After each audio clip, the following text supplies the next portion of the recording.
Hey guys, Sean with Legacy Retics. I know it's been a few weeks. I didn't even realize that it had been a few weeks. Hopefully you guys can hear me. It's kind of a little windy out here. It's a nice day here in central Indiana, Brown County, Indiana. We're going to make part one of probably a three-part video on building some enclosures. We've got about a month until we go out to California to pick up the rest of these snakes for our genetic stripe, or dwarf genetic stripe project. So I need to get caught up on building these enclosures, and today this is basically going to be a really easy way to build these enclosures without a table saw. Before we get into it, we'll just kind of talk for a second. We're going out to California here in about a month. I believe we leave May 15th. We'll get there like the 17th or the 18th or something like that. I'd have to look at the dates again. I think there's going to be two clutches that should be hatching, two reticulated python clutches that Scott should be hatching. We're going out to Scott Bolter's house, I guess I should start off with. West Coast Retics and Reptiles. If you haven't heard of him, check him out. Scott's a top-notch guy. If the entire industry was the way Scott was, this would be the greatest industry in the entire world. Hands down. Scott is a great guy. Go check him out, give him some love. Check him out, Facebook, Instagram, Morph Market if you're looking for some stuff. He doesn't have just retics, he has all kinds of cool stuff, so check him out. Definitely give him some love. But we'll be out there here in about a month, pick up all these snakes. We'll probably do a little bit of filming while we're out there, at least of the animals, and see what all's going on out there. Brian Cusco might come out. We talked about this like 2 months ago, and I made the decision to buy all these animals. Haven't talked to him since. I didn't think it was going to take this long to get out there, but building these enclosures takes some time. So maybe in his busy time frame, he'll be able to get out there. I don't think he lives super close to Scott, so it would be a little bit of a drive for him. Hopefully he can get out there and we can do a video together. That'd be really, really fun. But let's just get into it. I can't ramble on too much. I could ramble on all day with you guys. Basically what you're going to need, you don't need this one. You need some C-clamps. If you're going to have this, you're going to need a crate jig. But basically you need some C-clamps, vice grips, something to clamp down our saw jigs, which we'll get into that. That's the whole purpose of this video, is those. Obviously, go ahead, get yourself like some dimensions drawn up. It's going to help you out in using the plywood to the most efficient manner, to where you get the most use out of what material you have. Highly recommend planning. Planning is everything. Don't just go buy sheets and say, hey, this is what I'm going to build, and build it. Draw it out. It's going to save you money. It's going to save you a lot of headache. Plan it out. This is expensive. It's 2021, April 12th of 2021. Lumber is insane. The price of that sheet of plywood has gone up 20 bucks since I started building these enclosures 2 months ago, if that tells you anything.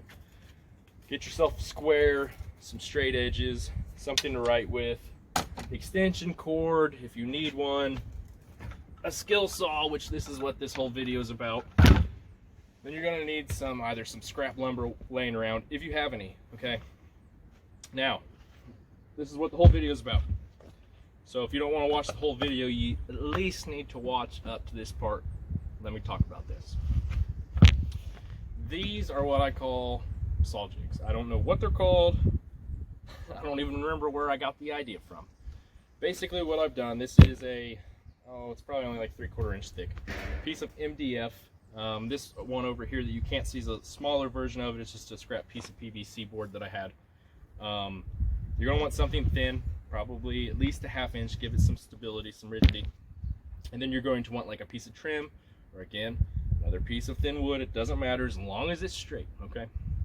Basically what this is a piece of wood that I've made into a track for your saw. So if you don't have a fancy table saw, you don't have access to one, you don't want to rent one, whatever the case may be, most of us can afford a skill saw if you don't have one. Most of us already have one.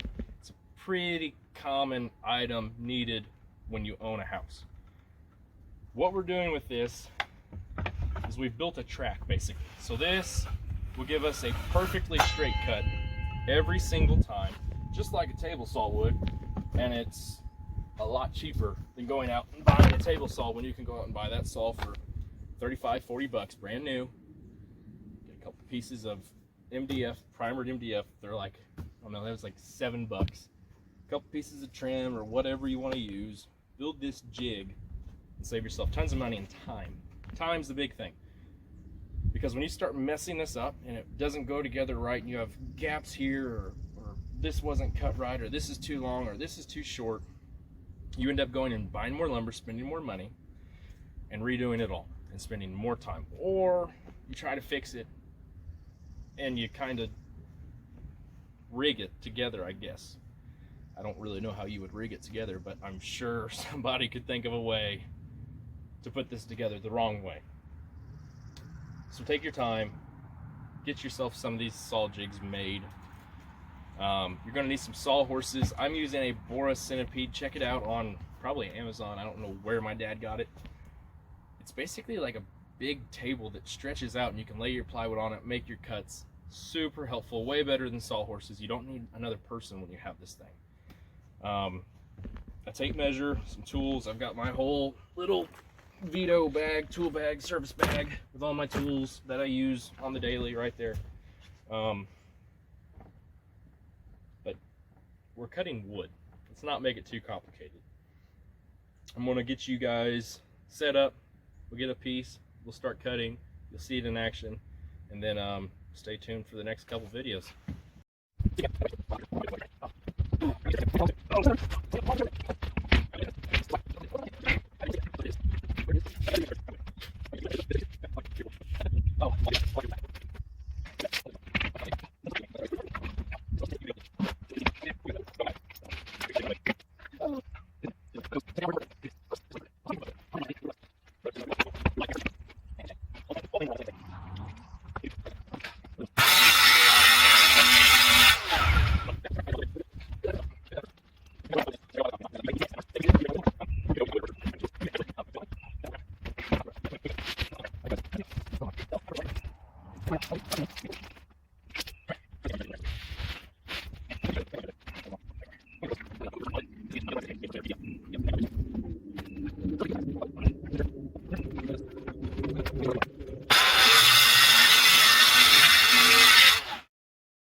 You know how I just said something about planning?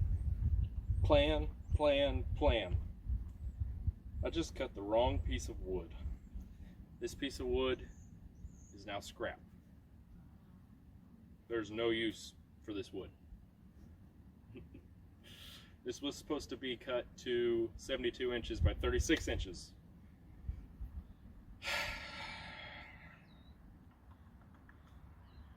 Plan.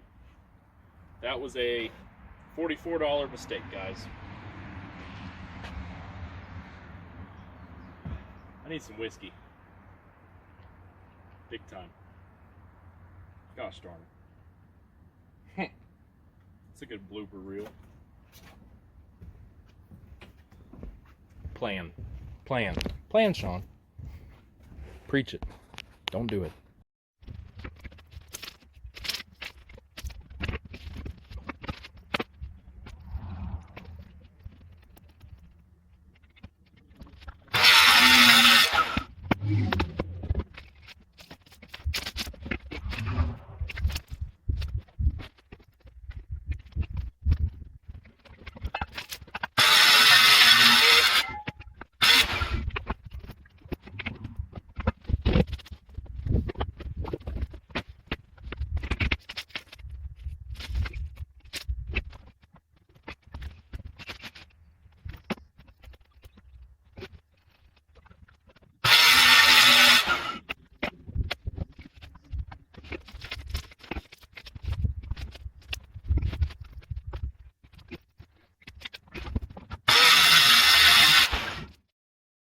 Alright guys, and just like that, there are the tops and bottoms and the backs, and then there's our massive scrap pile, which we will have to use